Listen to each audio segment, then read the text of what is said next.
A1 TV news ವೀಕ್ಷಕರಿಗೆ ಸ್ವಾಗತ. SIR ಪ್ರಕ್ರಿಯೆ ಸಾರ್ವಜನಿಕರು ಆತಂಕ ಪಡುವ ಅಗತ್ಯವಿಲ್ಲ ಎಂದು ಕೆಪಿಸಿಸಿ ಸದಸ್ಯ ಸೈಯದ್ ಏಜಾಜ್ ಸ್ಪಷ್ಟನೆ. ಮುಂಬರುವ ಜುಲೈ ತಿಂಗಳ 1ನೇ ತಾರೀಕಿನಿಂದ ಆರಂಭವಾಗಲಿರುವ ಎಸ್ಐಆರ್ ಪ್ರಕ್ರಿಯೆಯ ಕುರಿತಾಗಿ ಸಾರ್ವಜನಿಕರು, ವಿಶೇಷವಾಗಿ ಮಹಿಳೆಯರು ಯಾವುದೇ ರೀತಿಯ ಆತಂಕ ಅಥವಾ ಗೊಂದಲಕ್ಕೆ ಒಳಗಾಗುವ ಅಗತ್ಯವಿಲ್ಲ ಎಂದು ಕೆಪಿಸಿಸಿ ಸದಸ್ಯರಾದ ಸೈಯದ್ ಏಜಾಜ್ ಅವರು ತಿಳಿಸಿದ್ದಾರೆ. ಈ ಕುರಿತು ಪತ್ರಿಕಾಗೋಷ್ಠಿ ನಡೆಸಿ ಮಾಹಿತಿ ನೀಡಿರುವ ಅವರು, ಆನ್ಲೈನ್ನಲ್ಲಿ ದಾಖಲೆಗಳನ್ನು ಸಲ್ಲಿಸಲು ಸಾರ್ವಜನಿಕರು ಸೈಬರ್ ಕೇಂದ್ರಗಳಿಗೆ ಅಲೆದಾಡುತ್ತಿರುವುದು ಮತ್ತು ತಲ್ಲಣಗೊಳ್ಳುತ್ತಿರುವುದು ನಮ್ಮ ಗಮನಕ್ಕೆ ಬಂದಿದೆ. ಆದರೆ ಸರ್ಕಾರವು ಈ ಪ್ರಕ್ರಿಯೆಯನ್ನು ಸುಲಭಗೊಳಿಸಲು ಈಗಾಗಲೇ ಬಿಎಲ್ಒ ಬೂತ್ ಮಟ್ಟದ ಅಧಿಕಾರಿಗಳನ್ನು ನೇಮಕ ಮಾಡಿದೆ ಎಂದು ಅವರು ಸ್ಪಷ್ಟಪಡಿಸಿದ್ದಾರೆ. ಪ್ರತಿ ವಾರ್ಡ್ ಹಾಗೂ ಗ್ರಾಮೀಣ ಭಾಗದ ಹಳ್ಳಿಗಳಿಗೆ ಬಿಎಲ್ಒಗಳನ್ನು ನಿಯೋಜಿಸಲಾಗಿದ್ದು, ಅವರು ಆಯಾ ಪ್ರದೇಶದ ಜವಾಬ್ದಾರಿಯನ್ನು ಹೊಂದಿರುತ್ತಾರೆ.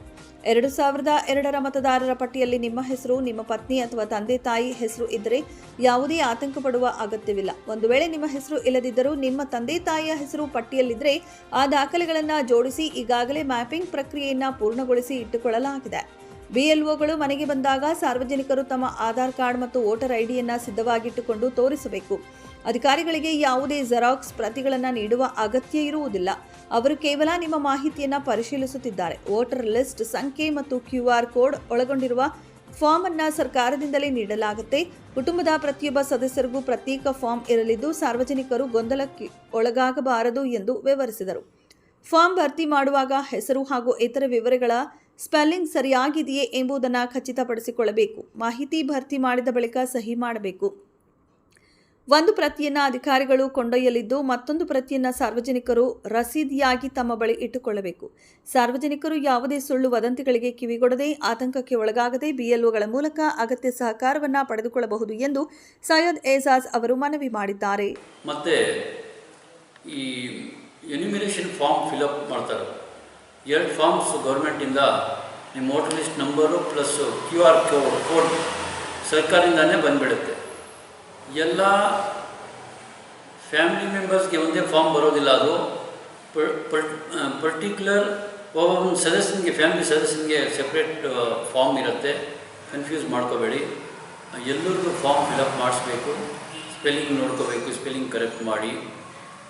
ಅದರಲ್ಲಿ ತಾವು ಮಾಹಿತಿ ತಗೊಂಡು ಕೂತ್ಕೊಂಡು ಆ ಫಾರ್ಮ್ ಫಿಲಪ್ ಮಾಡಿ ಸಿಗ್ನೇಚರ್ ಹಾಕಿ, ಒಂದು ಫಾರ್ಮ್ ಅವರು ತಗೊಂಡು ಹೋಗ್ತಾರೆ, ಒಂದು ಫಾರ್ಮ್ ನಮಗೆ ಅಕ್ನಾಲೇಜ್ಮೆಂಟ್ ಟೈಪ್ನಲ್ಲಿ ನಾವು ಮಾಡ್ಕೋಬೇಕು. ಆಗಸ್ಟ್ ಇದು ಕೆಲಸ ನಡೀತಾ ಇರುತ್ತೆ. ಆವಾಗ ಮತ್ತೆ ಡ್ರಾಫ್ಟ್ ವೋಟರ್ ಲಿಸ್ಟ್ ಅಂತ ರಿಲೀಸ್ ಮಾಡಿ. ಡ್ರಾಫ್ಟ್ ವೋಟರ್ ಲಿಸ್ಟಲ್ಲಿ ನಮಗೆ ಒಂದು ಸೌಲಭ್ಯ ಏನಿದೆ ಅಂದರೆ, ನಮ್ಮ ಹೆಸರು ಆ ವೋಟರ್ ಲಿಸ್ಟಲ್ಲಿ ಇದೆಯಾ ಇಲ್ಲ, ಇದ್ದರೆ ವೆಲ್ ಆ್ಯಂಡ್ ಗುಡ್. ಒಂದು ವೇಳೆ ಇಲ್ಲ ಅಂದರೆ ನಾವು ಏನು ಮಾಡಬೇಕಂದ್ರೆ ಮತ್ತೆ ಇನ್ಕ್ಲೂಡ್ ಮಾಡೋಕ್ಕೆ ಅವಕಾಶ. ಇವಾಗ ಫಸ್ಟ್ ವೋಟರ್ಗೆ ಕೂಡ ಇವಾಗ ಅವಕಾಶ ಇದೆ. ನಿಮ್ಮ ಮನೆಯಲ್ಲಿ 4 ಜನ ಇದ್ದಾರೆ, 5 ಜನ ಇದ್ದಾರೆ. 5 ಜನದಲ್ಲಿ 4 ಜನ ವೋಟರ್ ಲಿಸ್ಟಲ್ಲಿ ಹೆಸರಿದೆ. ನೀವು ಜೋಡಣೆ ಮಾಡಿದ್ದೀರಾ, ಮ್ಯಾಪಿಂಗ್ ಮಾಡಿಸಿದ್ದೀರಾ, ಮತ್ತು ಎನ್ಯುಮಿನೇಷನ್ ಫಾರ್ಮ್ ನಿಮ್ಮದು ಬಂದಿದೆ. ಇನ್ನೊಬ್ಬರದ್ದು ವೋಟರ್ ಲಿಸ್ಟಲ್ಲಿ ಹೆಸರಿಲ್ಲ.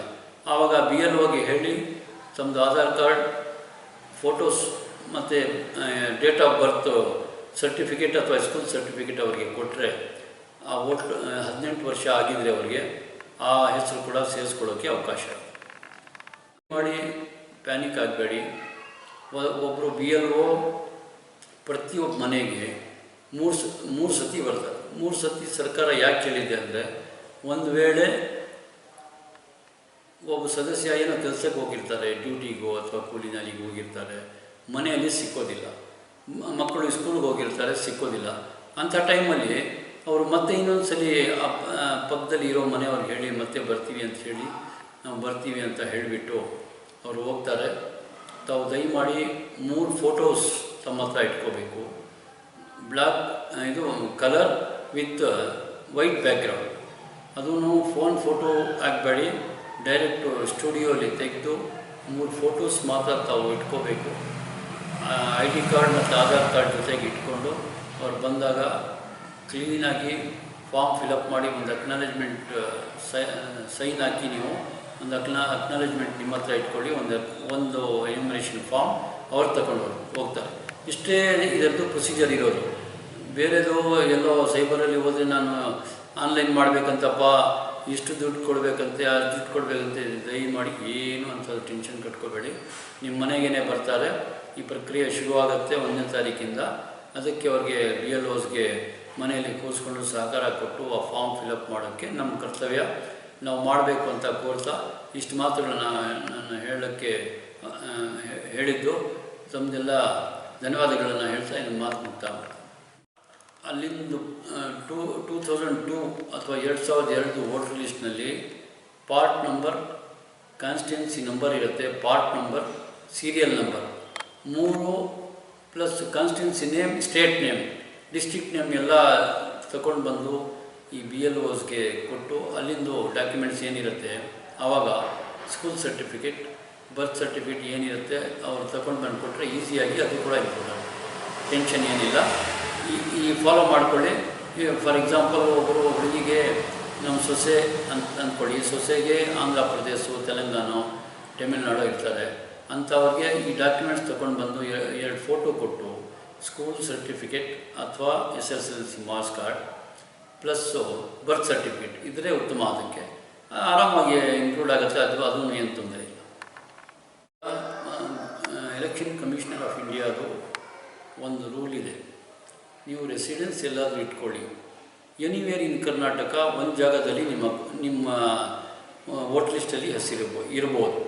ಆವಾಗ ಆ ಪರಿಸ್ಥಿತಿಯಲ್ಲಿ ಏನು ಮಾಡಬೇಕಂದ್ರೆ ನೀವು ಮುಂಚೆ ವೋಟ್ ಹಾಕಿರೋ ಏರಿಯಾ ಮತ್ತು ವಾರ್ಡು ಅಥವಾ ವಿಲೇಜು ನಿಮಗೆ ಗೊತ್ತಿರುತ್ತೆ. ಪರ್ಟಿಕ್ಯುಲರ್ಲಿ ನೀವು ಬಂದು ಆ BLOಗೆ ಕಾಂಟ್ಯಾಕ್ಟ್ ಮಾಡಿ, ನಮ್ಮದು ಎನ್ಯುಮರೇಷನ್ ಫಾರ್ಮ್ ಎಲ್ಲಿದೆಯಪ್ಪ, ಈ ಥರ ನಮ್ಮದು ಸಮಸ್ಯೆ ಇದೆ, ನಾವು ಬೆಂಗಳೂರಲ್ಲಿ ಇರೋದು, ಬಟ್ ಪರ್ಮನೆಂಟ್ ಊರು ನಮ್ಮದು ಚಿಂತಾಮಣಿನೇ, ಅಥವಾ ನಾವು ಶಿಫ್ಟ್ ಆಗಿದ್ದರೆ ಪರ್ಮನೆಂಟಾಗಿ ಬೇರೆ ಊರಿಗೆ ಶಿಫ್ಟ್ ಆಗಿದ್ದರೆ ಅಲ್ಲಿಗೆ ವೋಟ್ ಟ್ರಾನ್ಸ್ಫರ್ ಮಾಡೋಕ್ಕೂ ಅವಕಾಶ ಇದೆ.